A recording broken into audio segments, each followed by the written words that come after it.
La rencontre tant attendue entre les centrales syndicales et le chef de l'État, Patrice Talon, s'est déroulée ce mardi.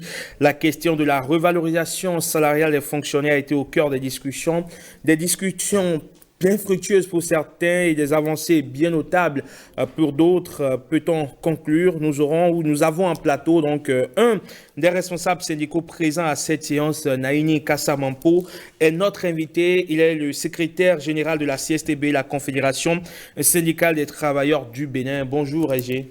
Bonjour, Herman. Comment allez-vous? Oui, ça va. Un plaisir de vous avoir sur ce plateau. Merci. Alors, vous étiez hier au Palais de la Marina à cette séance de travail avec le chef de l'État, Patrice Talon, pour conduire les travaux qui vont aboutir à la revalorisation des salaires des fonctionnaires. Dites-nous, comment est-ce que ça s'est passé, la séance? Merci de m'avoir invité sur votre plateau. Et j'étais effectivement présent. C'était normalement la première session ordinaire de la Commission nationale de concertation et de négociation au gouvernement central syndical, qui ne s'est pas réunie il y a très longtemps.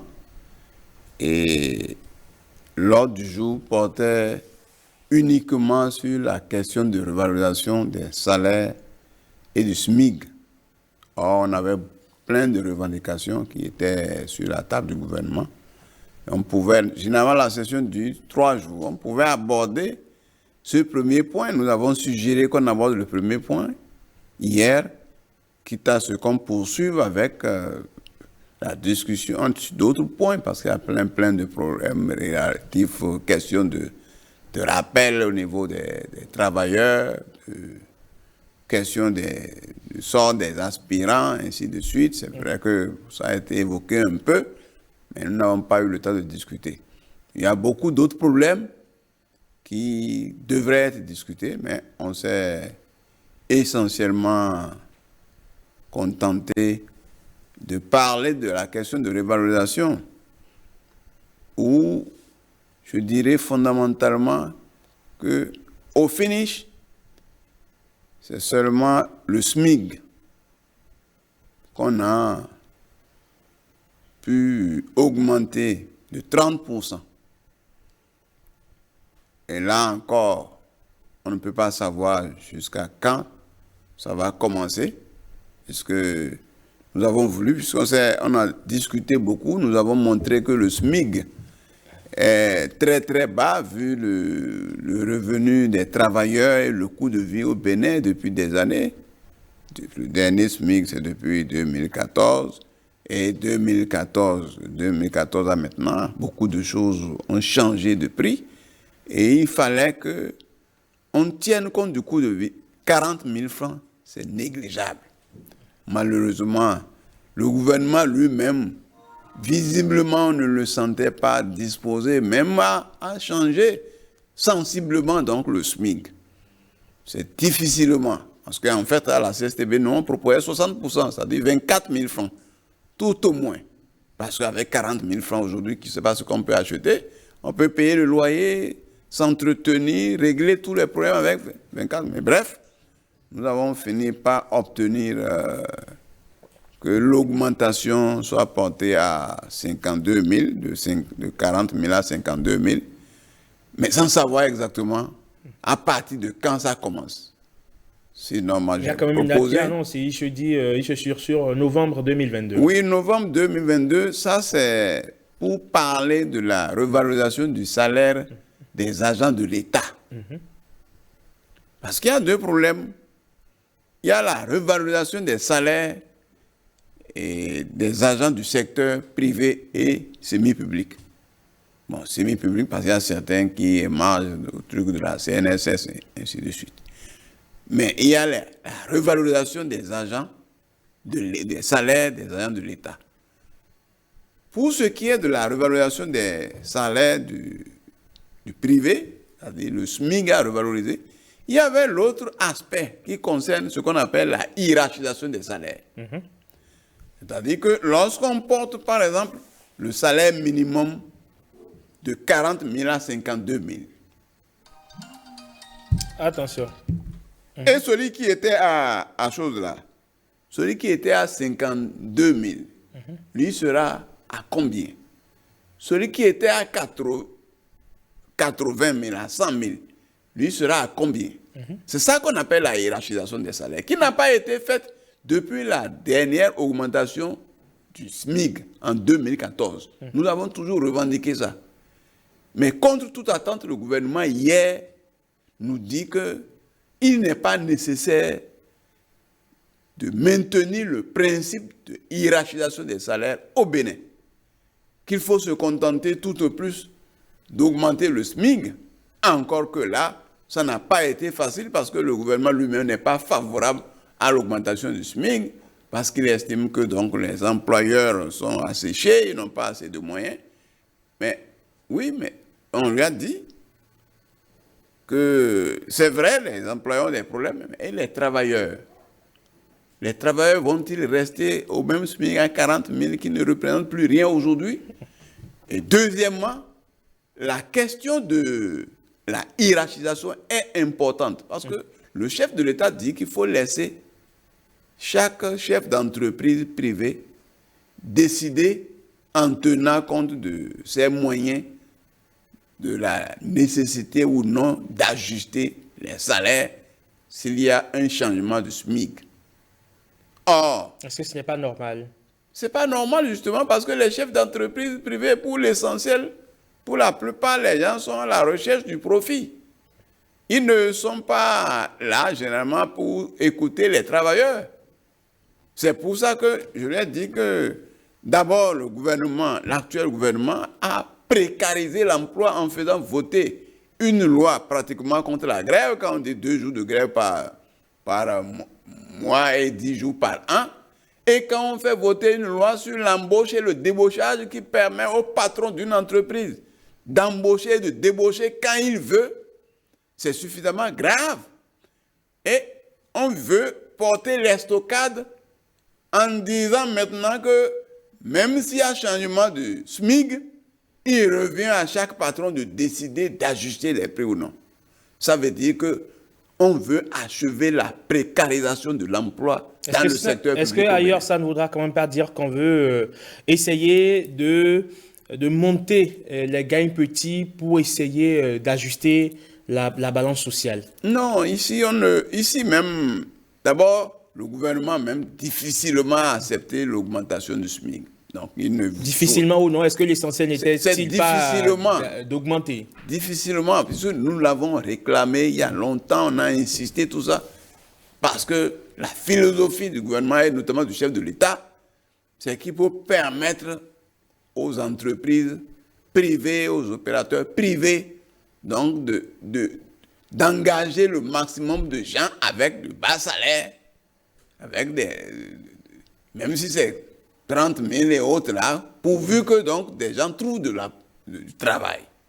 Or, si c'est comme ça, c'est grave. Je disais que par rapport à la hiérarchisation des salaires, avec les mesures qui ont été prises, les mesures d'embauche et de débauchage, la loi sur l'embauche et le débauchage, qui rendent fragiles, ces lois-là qui rendent fragiles les travailleurs dans le privé, si vous leur demandez encore lorsqu'il y a augmentation du SMIC, d'agir à leur guise, ça va être la catastrophe. Et je crois hier, contre l'avis des secrétaires généraux, en tout cas des représentants des confédérations syndicales, contre notre avis, le président a dit, bon, donc on décide de supprimer. Nous pensons que nous devons poursuivre de supprimer la hiérarchisation. Et parce que dans plusieurs pays, il n'y a pas de hiérarchisation, mais au moins on nous a dit qu'en Côte d'Ivoire, ça se pratique. Encore que dans notre pays, on n'a même pas suffisamment d'inspecteurs de travail pour aller suivre ce qui se passe dans des entreprises. Est-ce que vous savez que dans certaines entreprises, surtout les Libanais et autres, des travailleurs sont sous parmatoire? Alors, on va quand même pas avancer des avis sur lesquels nous n'avons pas de matériel. Je ne suis pas venu ici, mais bon. Absolument. Je voudrais tout simplement montrer qu'il y a des entreprises où des gens sont maltraités. Et nous n'avons pas suffisamment d'inspecteurs de travail pour aller suivre le secteur privé et demander aux gens de respecter les normes. Alors, si dans dans ces conditions, on supprime un certain nombre de dispositions qui devraient aider l'État à suivre un peu les entreprises privées et permettre d'améliorer les conditions de vie et de travail des travailleurs du privé. Ça ne marche pas, ça n'arrange pas, ce n'est pas du social, ça. L'autre aspect, sur la revalorisation du point indiciaire. Bon, le principe de revaloriser le point indiciaire a été retenu. Maintenant, nous pensions que, puisque la commission gouvernementale, depuis l'annonce de la revalorisation en décembre par le chef de l'État, on nous avait dit qu'une commission interministérielle devait travailler et qu'elle est installée, elle a travaillé. En temps, le ministre des Finances nous a dit oui, qu'elle a présenté une première mouture et que le chef de l'État aurait dit que ce n'est pas consistant, il a rejeté. On s'attendait à ce que la commission nous sorte des propositions de revalorisation des salaires. Malheureusement, rien n'est sorti. Bon, peut-être que le travail n'est pas encore achevé, puisque le chef de l'État a rejeté une première mouture qui sont encore actuellement au laboratoire. Non, le chef de l'État, dans un premier temps, nous a dit d'abord de dire comment nous pensons que la revalorisation sera faite. Les proportions et autres. Or, nous on avait déjà déposé sur sa table nos différentes préoccupations. La CSTB, par exemple, tout récemment, en février passé, avant février, nous parlions d'une revalorisation d'au moins 50% du SMIC et du point indiciaire. Mais avec l'application du nouveau code de travail, avec des taxes et impôts exorbitants qui font que tous les travailleurs crient, même avec une diminution même des salaires des travailleurs. Parce que, je ne sais pas si vous savez, aujourd'hui, au Bénin, les travailleurs qui paient l'impôt sur leur salaire, l'État ne tient plus compte du nombre d'enfants. Il y avait ce qu'on appelle abattement en tenant compte du nombre d'enfants à charge. Si bien que celui qui a d'enfants ne payait pas les mêmes impôts que celui qui n'a pas d'enfants. Si vous avez des enfants à partir de 2 enfants, on vous diminue l'impôt à payer. C'était ça depuis des années, depuis l'indépendance. Avant, on payait jusqu'à... Puisque c'est ainsi depuis l'indépendance, est-ce qu'il a dit que ça doit être gravé dans le marbre? Jusqu'en 66, c'est en 66 que le docteur, le président Zinsou a ramené ça à 6 enfants. Mais aujourd'hui, et celui qui a d'enfants, et celui qui n'a pas d'enfants, vous payez le même impôt. Donc, on n'encourage même pas les gens à avoir d'enfants. C'est suffisamment grave. Donc, et c'est ça qui a fait que les salaires de certains travailleurs ont diminué à partir du 1er janvier, à partir de l'application du nouveau code d'impôt. Alors, à partir de là, la CSTB a estimé que, au lieu de demander une revalorisation de 50%, nous avons demandé qu'on passe à 60%. Alors, est-ce que c'est réaliste? Justement, quand on connaît la conjoncture actuelle, quand on connaît la situation économique mondiale qui affecte tous les pays, pratiquement ou presque, est-ce que c'est réaliste de demander une augmentation de 60%? C'est tellement réaliste que les salaires politiques des ministres, des députés, des préfets, même des maires et des secrétaires exécutifs, tout récemment tirés au sort et nommés, qui donnent les salaires. Tirés au sort.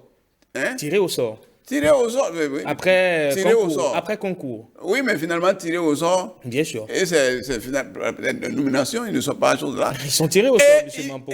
Leur salaire varie de 600 000 à 2 millions. Pendant que le professeur titulaire d'université est au maximum à 1 600 000. Donc les salaires politiques sont bien construits, sont bien choisis, sont rémunérés. Les politiques sont rémunérés. Les députés, même les suppléants des députés ont des revenus. Donc, il y a bel et bien encore qu'on ne connaît même pas combien gagnent nos membres du gouvernement. Je lui ai dit ça hier. Ailleurs, quand on rentre dans Google, on sait combien le président gagne, combien les membres du gouvernement gagnent. Il faut qu'on ressorte ça. Si les politiques peuvent avoir de gros salaires, mais et les travailleurs qui produisent la richesse doivent avoir un salaire minimum quand même qui puisse leur permettre de vivre. Donc, on ne peut pas nous dire que le gouvernement aujourd'hui, s'il y a sacrifice, c'est tout le monde qui devrait partager le sacrifice. Ce n'est pas seulement les travailleurs qui vont souffrir et quelques-uns privilégiés vont vivre bien en haut là-bas. Donc, c'est pour cela que nous estimons. Ils ont reporté la revalorisation, on dit en octobre, en tenant compte de la conjoncture internationale, de la guerre russo-ukrainienne. Et il faut consulter d'abord le FMI et autres. Ça veut dire qu'en réalité, il n'y a pas encore de revalorisation. On a promis octobre. Et c'est pour ça que la CSTB, nous avons dit, je l'ai dit et répété aux travailleurs, que s'ils ne se battent pas, ils n'auront pas une revalorisation substantielle. Ils n'auront même pas une revalorisation de leur au moins déjà accorder quand même la bonne foi au chef de l'État. Oui, mais parce qu'il n'était pas obligé. Pourquoi? Il y a l'obligation morale. Mais lui peut pas, c'est lui qui a augmenté les salaires. Dès qu'il est venu, il a augmenté les salaires des ministres, les salaires. Et j'ai posé le problème, il a dit non, que il faut bien les traiter pour qu'ils ne détournent pas. Absolument. Encore que ce n'est pas une garantie. Quelqu'un peut être bien traité, s'il n'est pas contrôlé, il va détourner. Je dis, mais il y a les autres travailleurs. Les travailleurs qui produisent la richesse, ceux qui collectent les impôts, ceux qui sont au trésor, ainsi que les enseignants qui enseignent. Pour 2 boîtes de cantine, on met les gens en prison, on les radie de leur poste. Donc, eux, ils n'ont pas besoin d'être bien traités. Non, il faut savoir qu'il faut nécessairement... De toute façon, les travailleurs doivent comprendre que s'ils ne se lèvent pas, leurs revendications ne seront pas satisfaites. Donc, à la rencontre, moi, je suis sorti non satisfait parce que tout le monde s'attendait à ce qu'on sorte avec un montant, des montants au moins proposés de revalorisation. Ce qui est annoncé depuis décembre, et on arrive le 26 avril, et on va sortir encore, on nous dit qu'il faut aller jusqu'en octobre. Et ça veut dire que le chef de l'État va encore faire son discours le 1er août et il va promettre encore une revalorisation. Non, je pense qu'il fallait être concret. Et la leçon que je tire, c'est que les travailleurs doivent se battre. Pour se battre, qu'est-ce que ça veut dire? Se battre, ça veut dire mener toutes sortes d'actions pour exprimer leur mécontentement. Toutes sortes d'actions. Oui, à quoi vous faites allusion? Mais ils doivent se réunir, faire des assemblées générales, faire des sit-ins, faire des marches et autres, pour se faire entendre. Est-ce que c'est ça qui va régler le problème? Mais c'est ça qui règle le problème. Est-ce qu'il ne faut pas maintenir la veille de la négociation avec le gouvernement? La négociation, d'abord, vous allez à la négociation. Là-bas, ce n'est même pas une négociation. Parce que mais vous avez quand même pris la parole, vous nous avez dit. Si vous prenez la parole, ça on veut a dire pris la parole, mais est-ce qu'on tient compte de ce que nous proposons?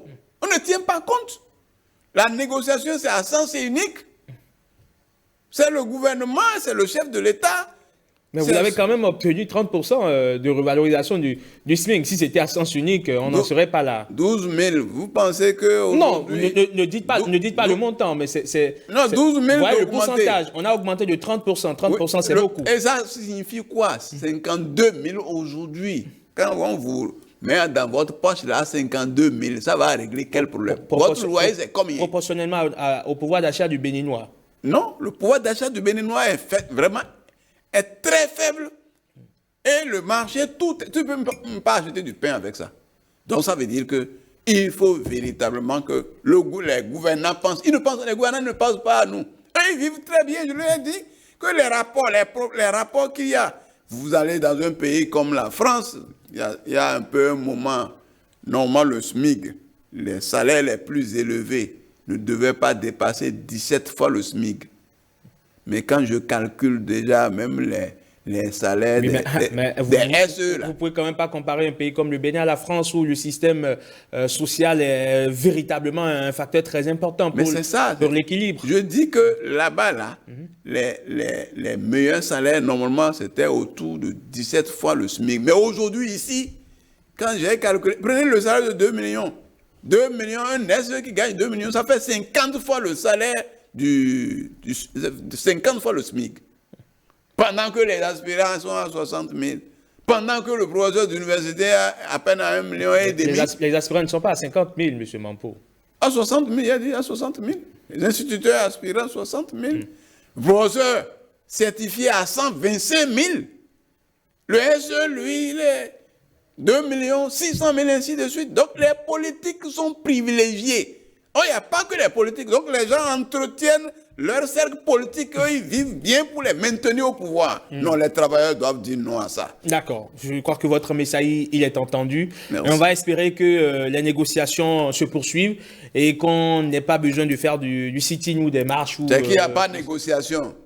Il y a monologue. Nous allons là-bas, nous parlons, mais on ne nous écoute pas. Vous êtes écouté. Je peux vous rassurer, monsieur Mampo. Merci beaucoup. Bon, on va le constater. Merci de m'avoir invité. Merci. Et je vous souhaite une agréable journée. Merci beaucoup, monsieur. Il faut que tout le monde fasse son travail et que vous informiez effectivement les populations de ce qui se passe. C'est justement ce que nous faisons. On vous accorde la parole. Voilà. Merci beaucoup. Merci beaucoup. J'ai Naini Kassa Mampo, vous êtes donc le secrétaire général de la CSTB, la Confédération des syndicats travailleurs de la Confédération syndicale des travailleurs du Bénin. Merci d'être passé sur 5 sur 7 matin, nous éclairer donc sur votre participation à la rencontre entre le chef de l'État, Patrice Talon, et donc les centrales des confédérations syndicales sur la question de la revalorisation des salaires. Merci beaucoup. C'est moi qui vous remercie. À très bientôt sur 5 sur 7. Agréable journée. La suite de 5 sur 7 matin, c'est bien sûr le débat matinal, le forum de discussion. On en parle juste après avoir pris une pause.